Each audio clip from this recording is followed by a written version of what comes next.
ایک اور بدو آ گیا، یا رسول اللہ میں تو مارا گیا۔ آپ نے کہا کیا ہوا؟ کہ میں روزے کی حالت میں بیوی کے پاس چلا گیا۔ آپ نے کہا اچھا تو غلام آزاد کر۔ کہ میں غریب بندہ کہاں سے غلام آزاد کروں؟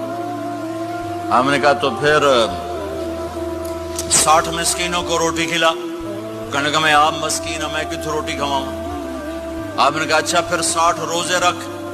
کہنے کہ ایک روزے آئے کم کیتا 60 روزے کی تھپ، ایک روزے میں یہ چاند چڑھایا، 60 روزوں میں کیا کروں گا؟ تو آپ بڑا ہنسے۔ آپ نے کہا اچھا بہ جا۔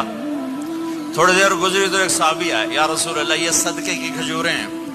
تو آپ نے او بھائی کتنے ہیں جی؟ بیٹھا کیوں رہا؟ یہ لے جا اور مدینے کے 60 غریبوں کو دے دے۔ وہ کہنے لگا یا رسول اللہ اللہ کی قسم مدینے میں مجھ سے بڑا غریب کوئی نہیں، تسی یہ نہیں کرو میرا جرمانہ مینوں ہی حلال کرو۔ تو آپ اتنا ہنسے کہ یہ دانت نظر آنے